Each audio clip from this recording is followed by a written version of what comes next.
स्वामी समर्थ देवस्थान तर्फे सामाजिक उपक्रमास अधिक प्राधान्य देण्यात येतं, अशी माहिती स्वामी समर्थ मंदिर समितीचे चेअरमन महेश इंगळे यांनी दिली.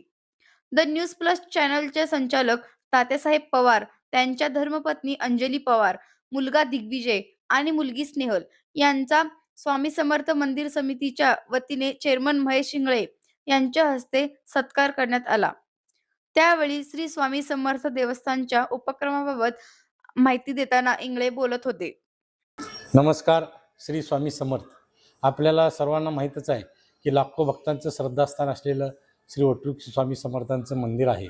या मंदिरामध्ये दिनक्रममध्ये पहाटे 5 वाजता काकड आरती होते, त्यानंतर 11:30 वाजता नैवेद्य आरती होते आणि संध्याकाळी 8 वाजता शेजारती होते आणि साधारणतः 8:45-9 वाजेपर्यंत हे मंदिर भक्तांसाठी खुलं असतं. त्यानंतर 10:30 वाजेपर्यंत स्वामी भक्तांचं दर्शन होतं.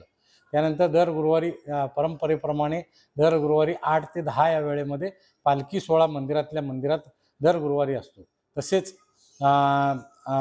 गुरुप्रतिपदा असेल, स्वामी समर्थ पुण्यतिथी असेल, त्यानंतर दत्त जयंती असेल, या तिन्ही दिवशी शहराच्या प्रमुख मार्गावरून पालखी सजवलेल्या पालखी मिरवणूक ही प्रमुख मार्गावरून निघून पुन्हा 10 वाजता या ठिकाणी मंदिरात येऊन रात्री शिरा प्रसाद वाटप करून त्या सर्व उत्सवाची सांगता होत असते. तसेच या मंदिराच्या माध्यमातून श्री वटवृक्ष स्वामी महाराज देवस्थानच्या माध्यमातून एक डिप्लोमा कॉलेज आहे. त्या ठिकाणी 600 विद्यार्थी शिक्षण घेतात. 72 लोकांचा स्टाफ आहे. त्यानंतर 150 ते 200 विद्यार्थ्यांसाठी मोफत वसतिगृह आहे. त्या ठिकाणच्या विद्यार्थ्यांना राहणं आणि दोन्ही वेळचं मोफत भोजन ठेवलेलं आहे. तसेच लहान मुलांसाठी सुद्धा या ठिकाणी स्कूल आहे, शाळा आहे.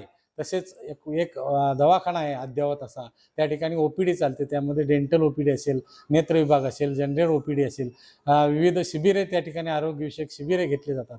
तसेच परगावून येणार जे पालखी आहे, दिंडीच पायी चालत जे लोक येतात, जवळजवळ 100 ते 150 गावाहून या ठिकाणी वर्षभरातून पालखी सोहळे येत असतात.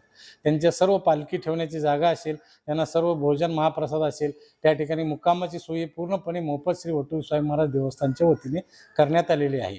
आणि वेगवेगळ्या उत्सवानिमित्त या ठिकाणी महाप्रसादाची देखील सोय मंदिराच्या वतीने करण्यात येत असते. तरी या सर्व सोयी सुविधा आणि उपक्रमाचा लाभ घेऊन आणि स्वामींचं दर्शन घेऊन आपलं जीवन कृतार्थ करून घ्यावं. श्री स्वामी समर्थ.